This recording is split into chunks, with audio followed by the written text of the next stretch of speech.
Hello, I'm Mark, and this is Armoured Gaming Presents. I'm a game designer and review tabletop role-playing games. Today, I'll be talking about the 6th edition of Pendragon by the legendary designer Greg Stafford, who has since, sadly, passed away, and the book finished by the team at Chaosium. If you haven't heard of it before, Pendragon is about playing knights in the mythical world of King Arthur, and is linked to one of the greatest RPG campaigns in history, the Great Pendragon campaign. I will be reviewing the latest 6th edition core rules, and I hope to review the other adventures and books in the series. Provenance. I purchased the Pendragon starter set as a PDF when first released on Drive-Thru RPG, and as soon as these core rules dropped, I purchased that as well. Games like it. Pendragon was first released in 1985, and was, and is, genre-defining, to the point that I believe it was a trailblazer for later narrative and story-focused games. I would be remiss to not mention that I made an entire game within this genre, so if you're interested in my take, which doesn't use the King Arthur myth, and prefer that simpler rules set and more player collaboration and modern game design, you can find the 2nd edition of my game, Knight, on Drive-Thru RPG or from Indie Press Revolution.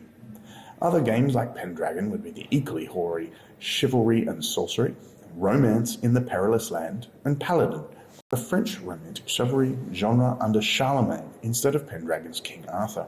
A similar era game focusing on wizards instead of knights would be Ars Magica, and a game focusing on samurai fantasy would be The Legend of the Five Rings, or even the ancient Bushido, if you could find it. The form.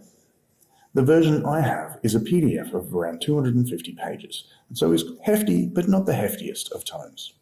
The pages are full colour, with beautiful medieval-style borders and art regularly interspersed through the book.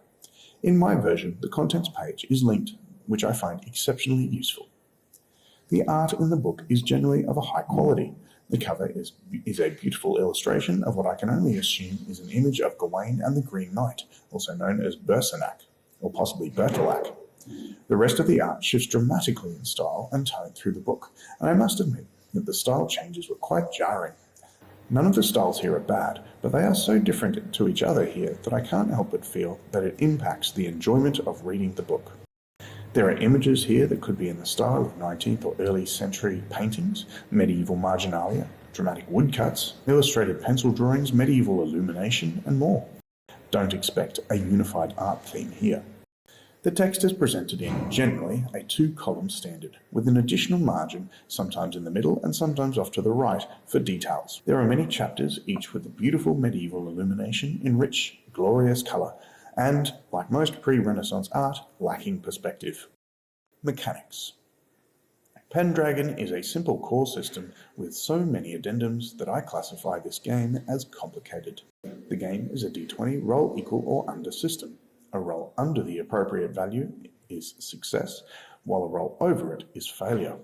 Rolling exactly the skill or value being used is a critical success, and rolling a 20 is a fumble and has otherwise dire effects. The most important part of these mechanics, I feel, are the traits. These traits, of which there are 13, are paired and oppositional personality types, such as valorous versus cowardly or chaste versus lustful. These traits have 20 points between them. So, for example, your knight might be valorous 15 and cowardly 5. If one changes, the other changes to reflect it. So if a knight changes their cowardly up to 6 because of some action they take in the game, their valorous would then go to 14. This trait system is the beating heart of Pendragon, and along with the winter phase procedure, it drives the game forward. What the trait system does is force consequence-laden role-playing choices on players. How it applies is this. If a situation comes up where a trait may apply, then the character must roll against the trait. For example, when fighting a dragon, one might roll valorous. If successful, then you can act in a valorous way, such as fighting the dragon. If that valor roll fails, the character rolls against cowardly. If cowardly is successful, the character must then make a cowardly action in some way. If that cowardly roll fails, then the player is free to have their character do whatever they want. The other system of mechanical interest here is passion. Passions are things that your character is devoted to, such as their liege, family, or hating people. Characters may invoke their passions to give themselves benefits to later rolls, and may invoke passions during other rolls as well. For example, if a character has hate Saxon 15, they may roll and if they succeed, then gain significant benefits on doing bad things to Saxons in later rolls. If these passion rolls fail, they can have disastrous consequences. Characters may become melancholy and suffer penalties on future rolls, or even go mad, removing themselves from play for the scene, the adventure, or even years in-game. Discussion. Pendragon is in many ways an ancient knight. It was once a mighty combatant, and none could defeat its grand scope or its intertwining of mechanics and setting. It led the charge on game design, on narrative RPGs, and feasted for a while on the hero's portion. But this knight, now respected and wise, sits at the feast table and tells tales of glory days, while younger knights still seek adventure in the world of design. I have a few talking points to go over, so you can decide if Pendragon is for you. 1. The trait system. Pendragon and its trait system is, to the best of my knowledge, the first RPG where the character has a personality that separates from the player and mechanically forces the player to make choices within the spectrum of choices a knight with that personality would have. And yet, in terms of modern story game design, this idea is now more popular than it ever has been before. If we look at standouts like Powered by the Apocalypse or story games like it, a lot of those systems model personality changes, desires for the characters and not that of the players themselves. Monster Hearts, for example, can have characters turned on or emotionally manipulated, while Pendragon, 30 years ago, 40 years ago, had roles against the lustful personality trait to define future actions. Pendragon does take it further than most modern games, though. PBTA games might indicate people feel or know certain things and occasionally compel actions to do with it, but Pendragon's rules are far more clear. The character must act in the way so rolled. Admittedly, this 6th edition does adjust the chaste and lustful trait, indicating that the check is just a feeling and need not be acted on, but I do feel this weakens the system, which for all other traits indicates action must be taken, especially in a setting where adulterous romance leading to tragedy is one of the main themes. I wonder why they singled out the chaste and lustful trait. I assume they want to avoid players being creepy in some way, but the whole genre is defined more than any other by stories of romance and adultery, so I do wish they'd kept it as it was. A criticism of this trait system is that it takes choice away from the character, and in the hands of a poor GM, that is fair. But the game itself never indicates that as the proper procedure, at least until you get into the adventure supplements, whereupon it does do a little bit of that. But imagine for a moment playing the game straight. Imagine this. When a roll is called for, the character is limited in their choices, and in many cases, the die roll adds drama to the game because the rolls have consequences. For example, if you are parleying with a Saxon chief on behalf of King Arthur, the Saxon may banter with you and insult you. Most players, not feeling that sting of insult in the same way that knights of that era may have done, might just want to brush that insult off. But in the game, you would need to roll against your forgiving or vengeful trait, or perhaps prudent or reckless, to be able to do so at all. Despite the player's desire here, they may roll vengeful. The player is not limited in this, other than they must act in some vengeful way. The player still does have the choice, but it is limited to being within that spectrum of vengeful options. So here, what do? Do you challenge the chief to a duel? Do you draw and attack them, perhaps engage in a brawl? And then what happens to the game? The drama will be intensified because now we need to know, does the parley continue or is it ruined? Do you now face King Arthur's ire because of his plans being ruined for your personal pride?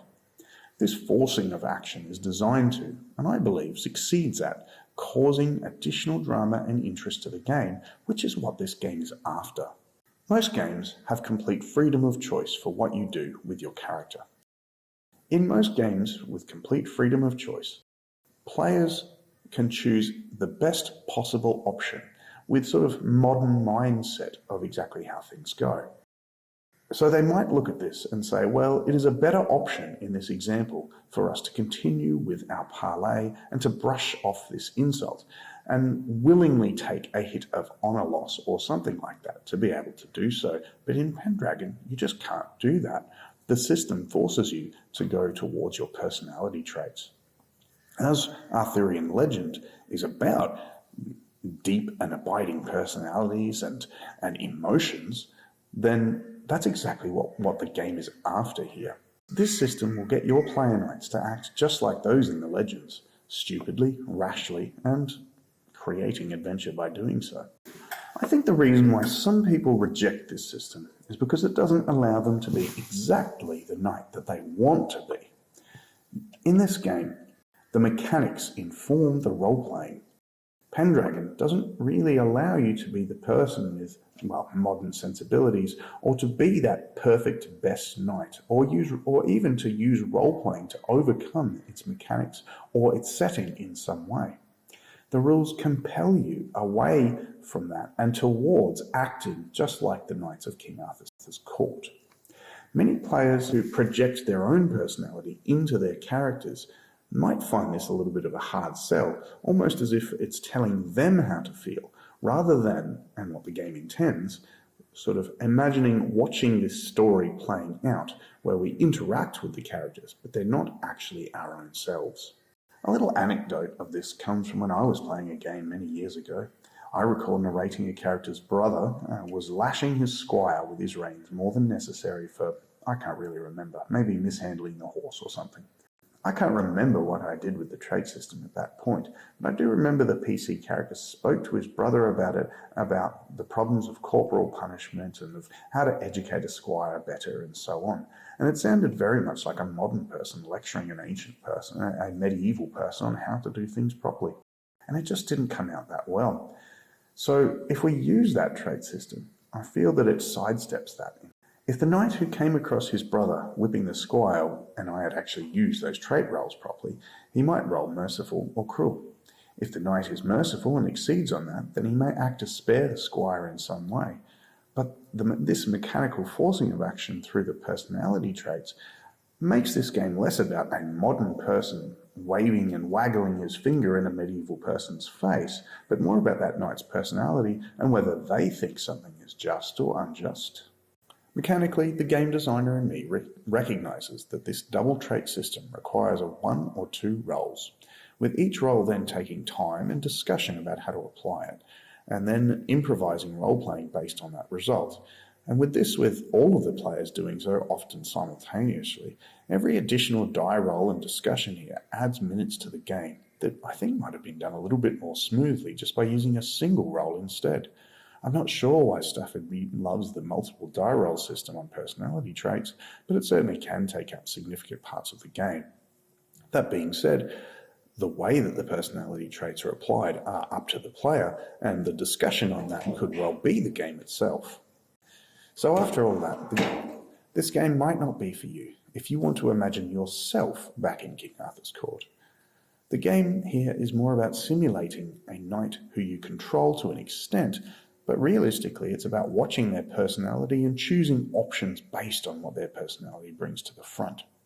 That may or may not be the game for you, but it is something that sets Pendragon apart as something different and something special, because I don't know too many games that have done, even modern ones, that have tried or done anything like that. 2. Layout. The 6th edition of the game is, in my opinion, not laid out well. It doesn't really let you understand the rules or reference the rules in play easily. While the table of contents and referencing and index tables are complete, the problem is not so much that the information is not there to understand, but it's found in unusual sections, and so only a full read-through of the game and the sort of mind that understands rules, picks them up quickly and can reapply them is the sort of person who will be able to run this game easily. The first problem here is just the presentation of the rules, often being spread over the book without reference to each other. I have an easy example of this, but it happens throughout the book. The first one is weapons. There's a large section of the book devoted to them and their general attributes and abilities. Now, depending on the armor that you wear, certain weapons do extra damage. For example, axes do an extra d6 against shields. This extra damage part is not presented in the weapons system or on the weapons tables, but is in fact a little table in the armor section. So even if you thought that you knew that rule, you would then go to the weapons page, look it up, and find there's no rules for that whatsoever.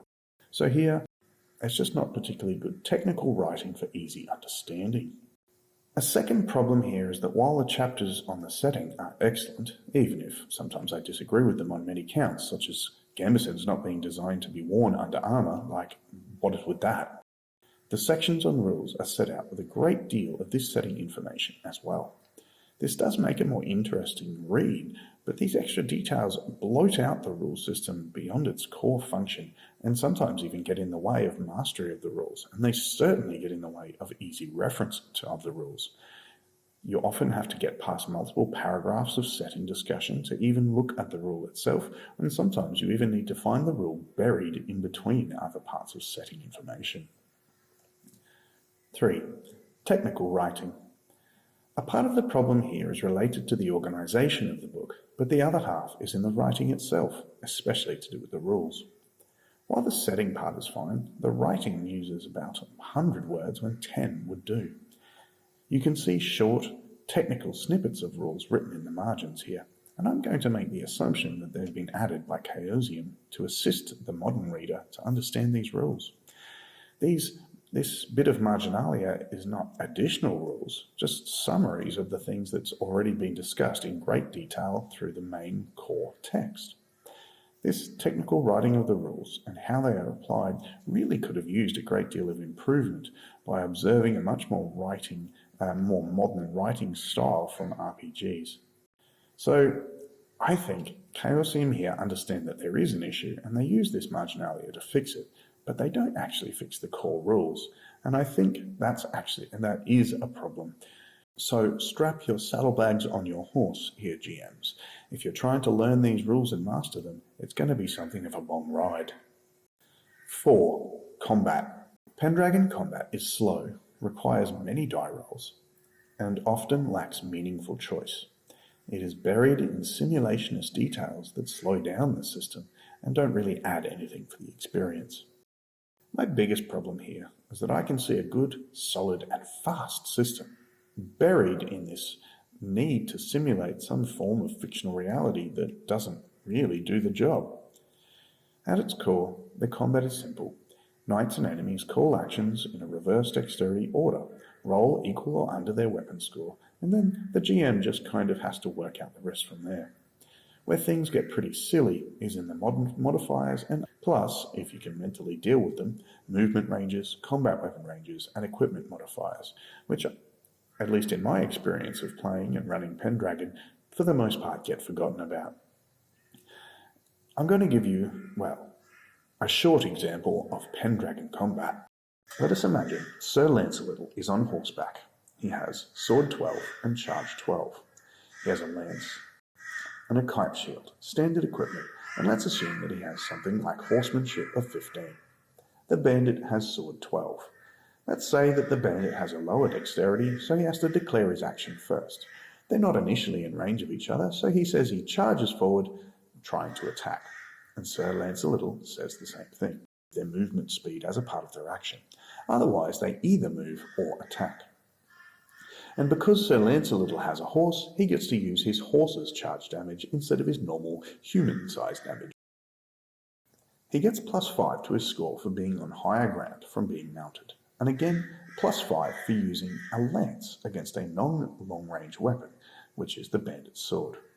The wording's a little unclear here, whether he gets the +5 because he has a lance specifically, or because it's a long-range weapon, because the normal combat range of long range, which would be a lance or spear, would also give a +5.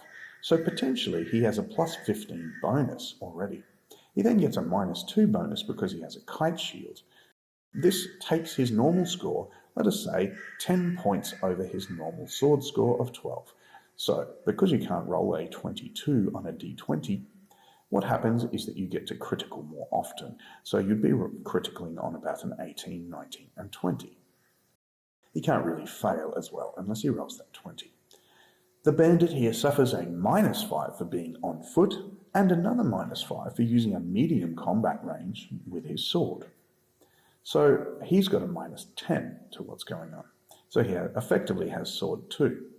Sir Lancelot really loves spitting bandits though, so he rolls his passion, hates bandits, of 15, because bandits killed his family or something. He succeeds So then he gets an additional plus 10. So if he was criticalling on an 18 before, he's now criticalling on an 8 and higher.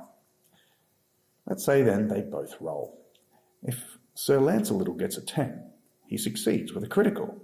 And let's say the bandit also succeeds on the defence roll because he very likely rolls a 1. Sir Lancelot then has a look at what goes on. He has his charge damage from his horse, so let's say that's 5d6. He then also criticals, so he gets an additional 4d6. And he has a lance, which is an additional 1d6. So he's rolling about 10d6 damage, which is approximately 30 points of damage on average. The bandit, let's say that he has a normal padded gambeson, which he might wear under armour, Pendragon writers, but he just has a sword without a shield. And because he succeeded on the defence roll, he gets to add his parry bonus of 3. So he has an armour of 4 and a parry bonus of 3, 7 overall. So then 30 damage is then reduced by 7 down to 23 points of damage. So what would normally happen here, even though we know that the bandit is going to die because he's taken more damage than what his hit points have, what you would do is that you would look at knockdown. The bandit here would roll a dex check to see whether he keeps his feet and probably fails. But then he's just going to be spitted and die because he's taken more damage than his hit points had to offer. Because this is a simultaneous resolution system, we also then look at the bandit's charge. The bandit will probably fail this. Let's say that he rolls a 10, so he misses, and Sir Lancelot defends himself with that same high level of defence. Nothing happens from there is no damage back to Sir Lancelot. Now, in a film or movie or book, we could really see this. The big knight charges on his mighty war steed. There's an ineffective swing from the bandit who maybe tries to duck away, and then the lance strikes and the bandit dies. Cool scene. But from this example, we can see one thing. The simplest combat that I can imagine in the game takes multiple die rolls, mathematical equations, and the memory of a half a dozen small rules and exceptions, as well as the knowledge of movement rates, combat position, and so on. Despite this, there was no real ability for Sir Lancelot to do anything other than say, I attack, or I don't attack. The reverse order of dex declaring here does have a little bit of tactical nuance here, but there's no way to change your declaration order once you're in battle, so you just kind of hope to have it as high as possible so that if a number of other people here are also in the combat, you can make more meaningful choices. If we imagine that simple combat with, say, 4 bandits and 4 player knights, there are a lot of numbers being thrown around. The other thing is, despite this, there is no real ability for Sir Lancelot or the bandit to do anything other than say that they attack or that they move. The reverse order of dex does have a slightly tactical part to it because you'll have more information about any given round, so you might be able to change your attacks to be most effective, but other than that, there isn't much more to it. So Lancelot can't really try a strategic approach, he can't bait or kite the bandit, he can't really try to drive the bandit away with intimidation, and if there were 2 bandits, would automatically get attacked by both. There's just no way that he could ride about to only attack one, for example, or use his horsemanship to change or break up their formation, at least not as a part of the core rules or that I see in this system. So overall, this system is overcomplicated. With a range of passions and modifiers available, the GM adding their own modifiers, which is recommended by the game, there's just lots of numbers flying about all the time when there aren't really that many choices changing much of anything. Another note is that Pendragon combat is designed to be very lethal. PC knights have replacement family members, and brothers, sisters, and cousins showing up to replace you is an intended part of the game. Even the greatest knight in the land here could fumble at the worst possible moment and maybe even be killed by a lucky blow, though it is statistically unlikely. So in terms of combat, if you like a game with lots of modifiers flying around and systematic knowledge of the rules, and as a GM are willing to apply modifiers here, there, and everywhere, this game may well be up your alley. Core rules. When I read over the character creation section in this edition, I felt unsatisfied or like something was missing, but at least to start with, I couldn't put my finger on what it was. And then I cracked open my old Pendragon editions and I realised what had happened. This edition doesn't really create your knight within a family context. You do create your main knight parent, and you might even roll some quests or things that they have been on. But in this version, at least, you don't have a home. Your family is not generated. You don't have any brothers, sisters, or uncles. You don't have any esquires. You don't have a family. You don't really have lands. It's mentioned that you are the heir and your father is still alive, and potentially that they're off managing the estate while you get to be a household knight. But we don't really know anything much more than that, and that, I think, is a significant problem because Pendragon has always been about houses of knights. These rules are hinted at within other books.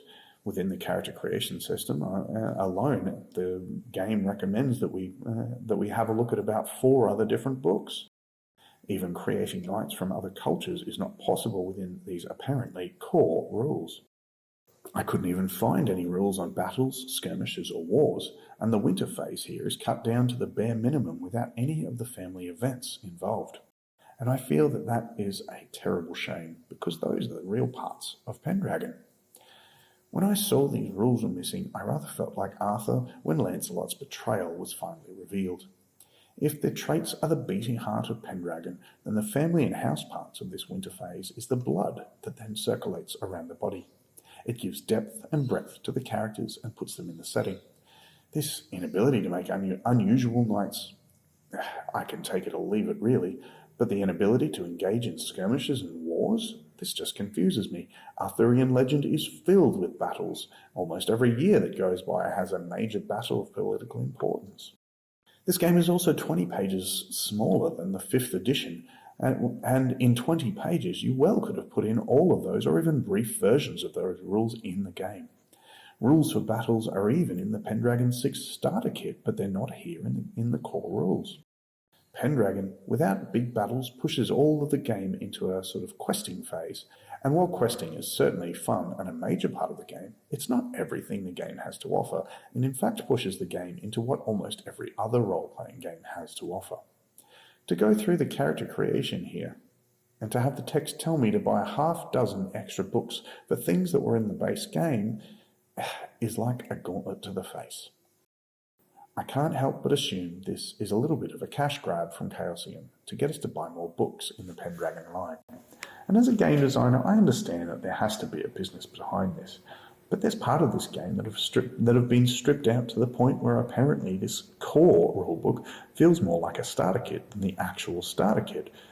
When I look at the starter kit, it gave me all the rules I needed, it gave me quests, set me on a way, and even gave me a brilliant short adventure and an admittedly mediocre short campaign.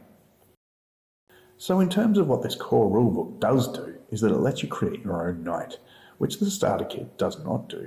But it doesn't let you settle your knights in the setting, really, by building up their house or having family events, so your knight feels somewhat disattached from the setting, more like a wandering or errant knight than the vassal knights that the game has traditionally had.